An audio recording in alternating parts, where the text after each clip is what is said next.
मित्रों, कथा बहुत ही रोचक है। साथ में बने रहें। देववाणी चैनल को सब्सक्राइब करना बिल्कुल ना भूलें। कथा को लाइक जरूर करते रहें मित्रों। चलिए कथा को आगे बढ़ाते हैं। राजकुमारी उस समय राजकुमार की ही बातें अपनी सहेलियों को सुना रही थी। एक सहेली राजकुमारी से कह रही थी, राजकुमारी जी, आप हमारी बात का बुरा ना मानिएगा, लेकिन आपको यह नहीं करना चाहिए था कि उस राजकुमार को असहाय हालत में समुद्र के बीच में छोड़ आई। अरे, ज्यादा से ज्यादा उसे कोई जीव जंतु खा गया होगा। राजकुमारी ने कहा। वैसे देखने में कैसा था? एक और सहेली ने पूछा। वैसे तो सुंदर था, लेकिन साथ ही मूर्ख भी था। जैसे ही मैंने उससे मीठी मीठी बातें की, तब बस समझ बैठा कि राजकुमारी फूलवती उसकी रानी बन गई। उसके सोते ही मैं उसकी चीजों से यहां पर आ गई। जब राजकुमारी वहां से उठने लगी तो राजकुमार एकदम से उसके सामने आकर खड़ा हो गया। अरे बंदर, राजकुमारी की एक सहेली बोली। वह गहने भी पहने हुए है, दूसरी सहेली ने कहा। वास्तव में यह किसी का पालतू बंदर है, राजकुमारी ने कहा। राजकुमार ने नाचना प्रारंभ कर दिया। उसका नाच देखकर राजकुमारी और उसकी सहेलियां खूब हंसी। राजकुमारी जी, इस बंदर को पकड़वा कर महल में ही रख लो। राजकुमारी ने बंदर को पुचकारा और पकड़ने के लिए हाथ आगे बढ़ाया ही था कि राजकुमार उछलकर उसकी गोद में आ गया। राजकुमारी ने बंदर को अपने कोमल हाथों में सहलाया। बंदर भी राजकुमारी के कंधे पर बैठ गया। उसी समय राजकुमार को राजकुमारी से अपना बदला लेने की सूझी। तड़ाक तड़ाक बंदर ने दो चपत राजकुमारी के मुंह पर लगाए, और इससे पहले कि राजकुमारी उसे कुछ कहती, वह उछलकर पेड़ पर चढ़ गया।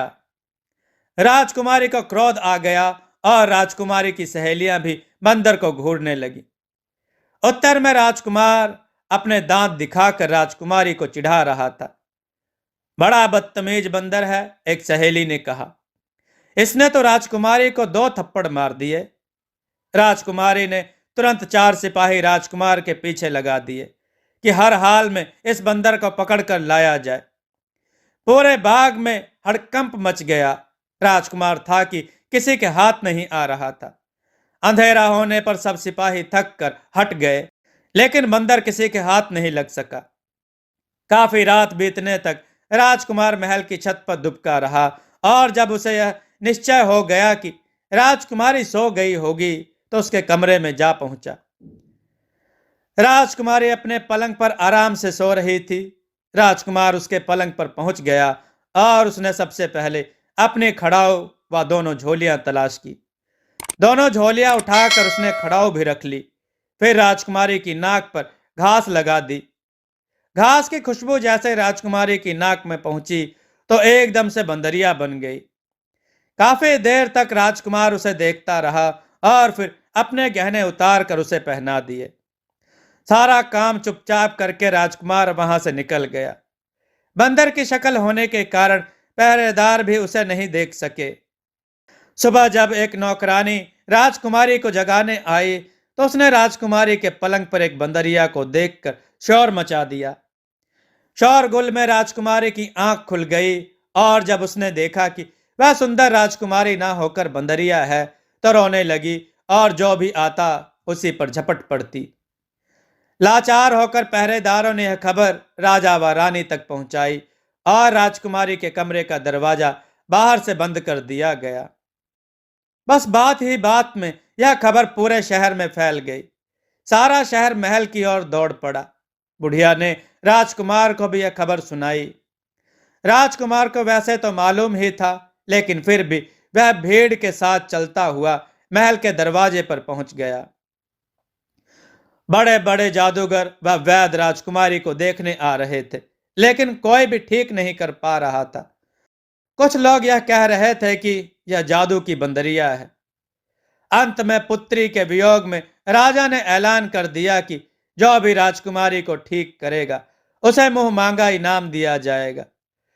शाम तक वहां भीड़ लगी रही। सारी रात दूर दूर से लोग आते रहे, लेकिन सभी लाचार होकर वापस चले गए।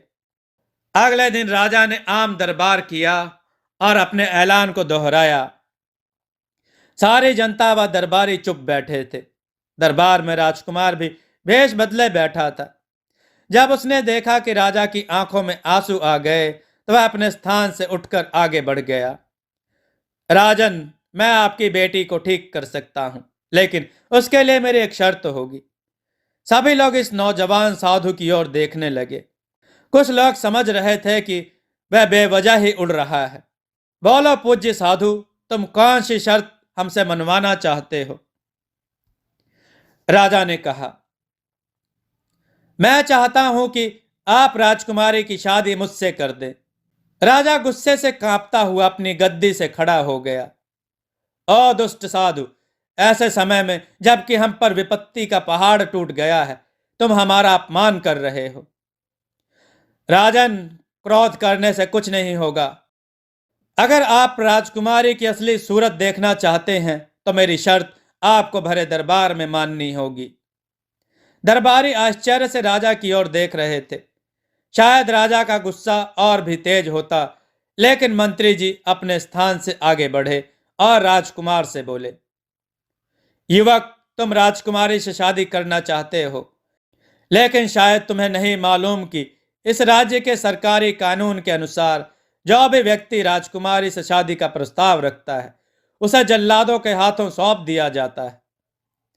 मंत्री जी, मैं अच्छी तरह से जानता हूं।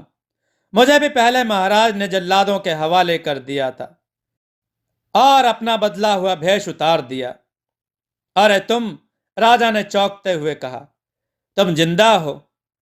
हाँ महाराज, अगर आप मुझे हजारों जल्लादों के हवाले भी करो तो अब मुझे खत्म नहीं किया जा सकता। सिपाहियों, इसे कैद कर लो।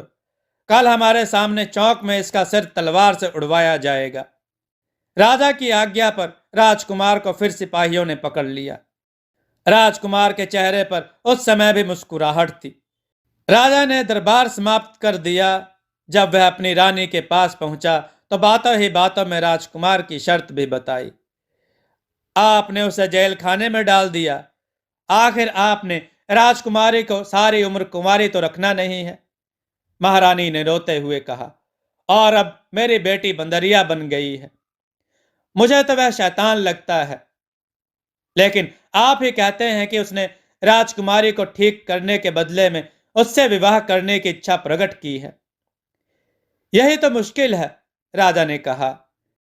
मैं उसे बड़े से बड़ा इनाम दे सकता हूं, मगर आओ मेरे साथ जरा अपनी बेटी के दर्शन कर लो, रानी ने उठते हुए कहा। राजा व रानी राजकुमारी के कमरे में पहुंचे तो देखा कि उसने सारा सामान अस्त व्यस्त कर रखा है। अपने माता पिता को देखकर वह दुख से विकल हो उठी। महाराज, आप मेरी बात मान लीजिए, उस राजकुमार को छोड़ दीजिए। अच्छा, कल देखेंगे, अभी तो बड़े महात्मा आ रहे हैं। मुझे पूजन में उनके साथ बैठना है। शायद उनके प्रताप से हमारी बेटी ठीक हो जाए। राजा ने रानी को समझाते हुए कहा। तब मैं इस राजकुमार को हाथियों के पैरों के नीचे कुचलवाऊंगा। राजा ने अपनी फौज के आदमियों को भेज रखा था। एक से एक हकीम वैद आ रहे थे, लेकिन मामला सबकी समझ से बाहर था। रात होते ही जब राजकुमार ने देखा कि जेल खाने के पहरेदार एक जगह पर बैठकर खेलने में व्यस्त हैं, तो उसने वहां से भाग निकलने की तरकीब सोची। उसके सामने यही रास्ता था कि वह बंदर बन जाए और जेल खाने के दरवाजे की सलाखों के बीच में से निकल जाए। राजकुमार ने तुरंत बंदर बन जाने वाला घास सूंघा और आदमी से बंदर की शक्ल में बदल गया। अब राजकुमार के लिए बाहर निकलना कोई कठिन काम नहीं था। उसने एक कंधे पर दोनों थैलियां लटकाई और बगल में उड़न खड़ाऊ दबाकर बाहर निकल गया। उड़न खड़ाऊ पर सवार होकर वह सीधा बुढ़िया के घर पहुंचा। इतनी रात बीत जाने पर भी बुढ़िया जाग रही थी। अरे बेटा, तुम इतनी देर कहां रह गए थे? क्या राजकुमारी अभी तक ठीक नहीं हुई? बुढ़िया ने स्नेह युक्त स्वर में कहा। वह अब बंदरिया बन चुकी है। तभी तो मैं कह रही हूं कि मेरे बेटे की इच्छा तो पूरी ना हुई। नहीं माँ जी, अगर आपका आशीर्वाद रहा तो मैं अवश्य राजकुमारी की डोली लेकर जाऊंगा।